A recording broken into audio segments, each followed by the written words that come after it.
welcome Bordolai sir, Pradyut Bordolai ji. Thank you sir for accepting our invitation.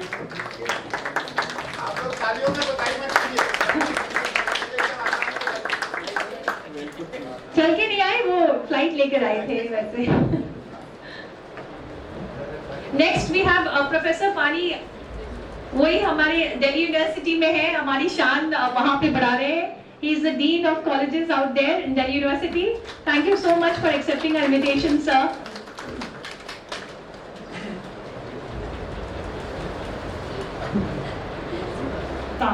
An accomplished public representative and former cabinet minister, he has worked extensively for education, culture, youth development and public welfare.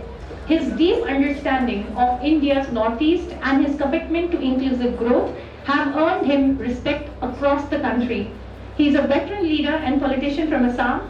He has recently joined the Bharatiya Janata Party in March 2026 after a long tenure as an INC Lok Sabha MP.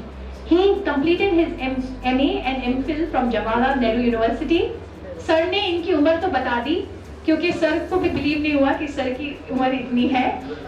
But anyway, the key portfolios that Bordolai ji held, he served as a 4-time MLA from Margarita and senior cabinet minister under the Tarun Gogoi-led Assam government, holding heavy portfolios like industries, commerce, power and public enterprises. His advocacy areas, he is a prominent environmental advocate at the legislative level, championing citizen-centric rehabilitation models for climate migrants and collaborating closely with the parliamentarians group for clean air.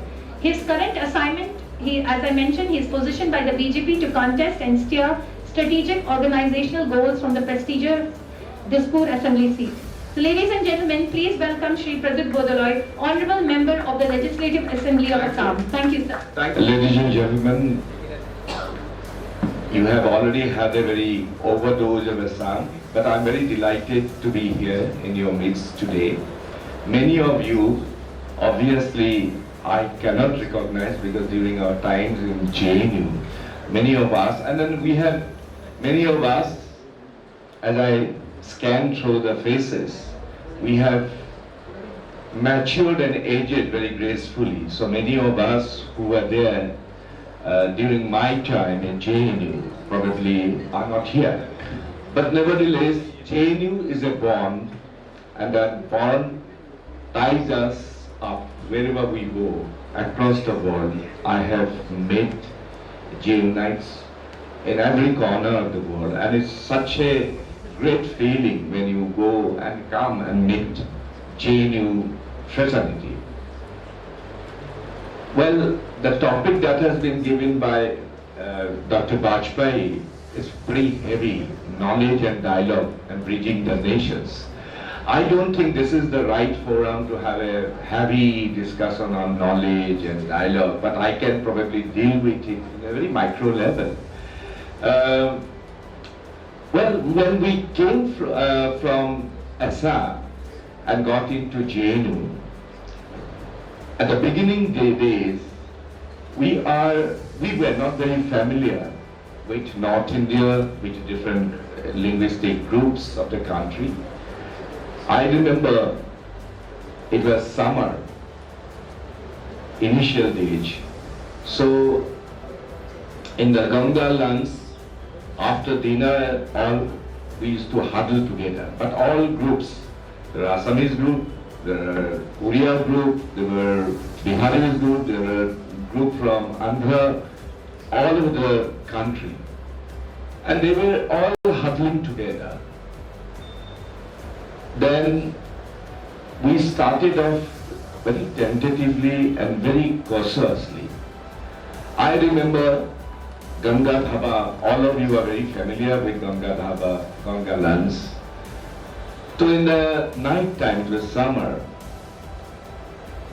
we know Assamese only that time, very few of us, 4 of us that time, we huddled together in a Ganga lunch, but not very far from us, there were bigger group of Oriyas, bigger group of Biharis, bigger group of other groups coming from different states.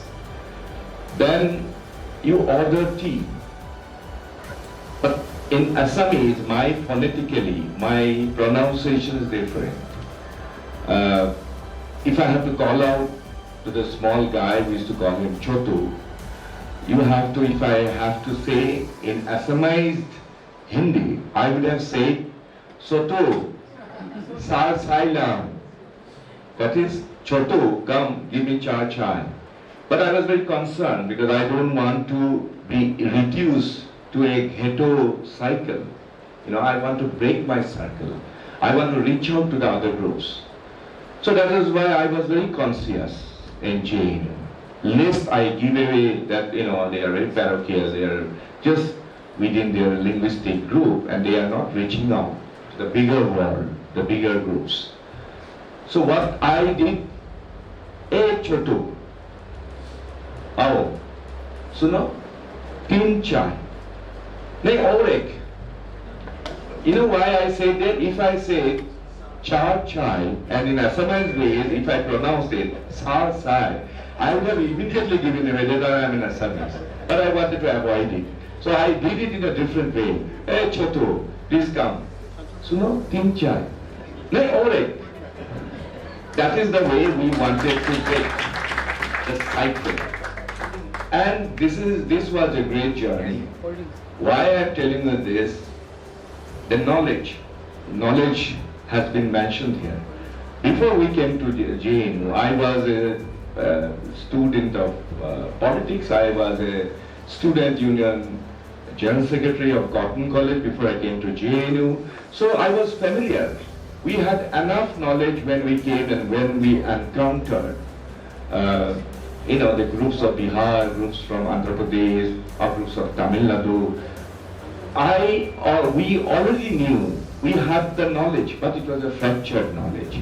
We knew that caste-digging, unlike Assam, in politics of Bihar, caste-digging is an inherent feature. We knew about Bhumihars, we knew about Rajput, we knew about Yadavs and Kurmis, the role they play in the politics of Bihar. We knew about the group from Andhra Pradesh. We knew about the Reddis and Kammas and Kapus, or a group from Tamil Nadu. We knew about the Gondals, the Thevars or Vanyas. We knew about it. But our knowledge was fractured. Especially in a modern day, information travels first. We know that is the knowledge. But knowledge alone actually cannot break the cycles. Knowledge may be fractured, knowledge may be fabricated. So knowledge is not the only bridge. Yes, knowledge is very important. And but at the same time, if you have a bookish knowledge, if you have fractured knowledge, there may be misunderstanding and mistrust. You cannot break the barriers. So that is why JNU, space like JNU has been very important. And these spaces actually give you opportunities to interact. Because place like JNU, that provides a space here, in such space that ideas meet, that cultures meet, the inter-language barriers are broken, and probably the promising leaders or the future leaders, they also can engage themselves with a perspective which may be different of their own. So these spaces are very, very important. And having said that, I remember, because I had the opportunity of witnessing the student elections both in Delhi University and JNU. These are two dimensions of two different worlds. Very, very, very clearly, because Delhi University students in an election was totally different. Probably Jats and Rajputs and all these play a very important role. But when we came to JNU, it changed our perspective. I still remember, you all remember the night-long election debates. Every topic Forget about who was a leftist, forget about who was a free thinker, who was an NSUI or ABVP. But every mess, every hostel, there used to be debates. And those debates were far-reaching. They were not confined to the campus, they were not confined to the Indian politics. I still remember in JNU, in one of the election debates, in the early 80s when Shah of Iran was thrown away and this Islamist fundamentalist captured power. There were a couple of Iranian students there in JNU those days. I remember in one of the election debates, the plight of Iranian students were discussed, and it was proposed that we will approach the government of India to give political asylum to the students because they didn't want to go back to Iran because in the face of Islamist fundamentalists, they wanted a liberal atmosphere, and JNU gave us that liberal space.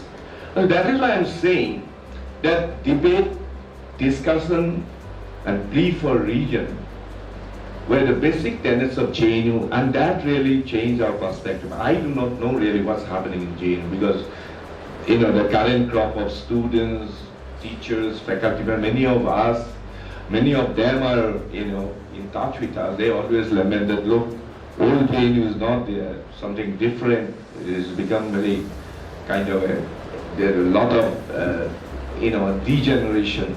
I won't know.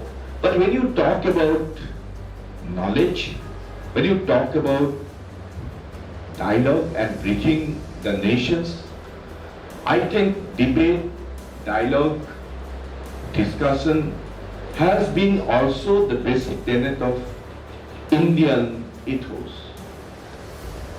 Over the centuries, we know how Sastrat, my pronunciation may be a little different, Sastrat, it's all about debate and discussion.